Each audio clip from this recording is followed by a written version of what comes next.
Pihak Rumah Sakit Wahidin Sudirohusodo Makassar menyayangkan pengembalian uang santunan senilai 35 juta kepada keluarga bayi usia 1 bulan yang diduga menjadi korban salah suntik oknum perawat Rumah Sakit Wahidin Sudirohusodo Makassar hingga meninggal dunia.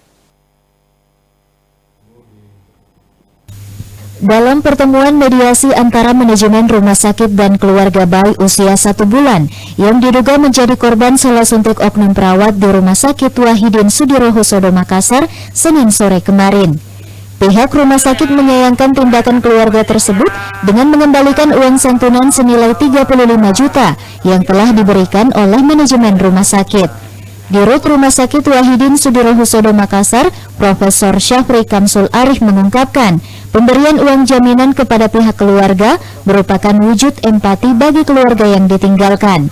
Kami akan lebih banyak lagi ya, memberikan edukasi dan tentunya secara tegas pelayanan-pelayanan yang ada di Rumah Sakit Wahidin itu bisa lebih baik ke depan. Ya, tentunya pengembalian dana bukan seperti itu sebetulnya yang kami harapkan. Kami tadi bicara lagi dengan keluarga bahwa ini adalah wujud tentunya empati dan tentunya wujud keprihatinan dari Rumah Sakit Wahidin.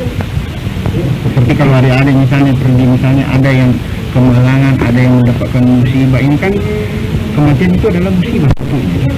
Ini adalah wujud bagaimana manajemen memberikan, bukan sebetulnya jangan diartikan itu bahwa ini menutupi kasusnya, bukan. Ini adalah sebetulnya jalinan komunikasi. Jadi mohon maaf sekali bahwa kami memutus sebetulnya itu adalah bagian daripada hukum dan organisasi dari Wahidin yang memang ada timnya ya, yang membuka jalinan komunikasi, dan itu ada atas instruksi saya sebetulnya. Hingga saat ini oknum perawat Rumah Sakit Wahidin Sudirohusodo Makassar yang menyuntikkan obat terhadap bayi usia 1 bulan hingga meninggal dunia mengalami stres berat, serta telah dinonaktifkan sebagai perawat oleh Komite Keperawatan Rumah Sakit Wahidin Sudirohusodo Makassar. Rusma Wandirara, Celebes TV.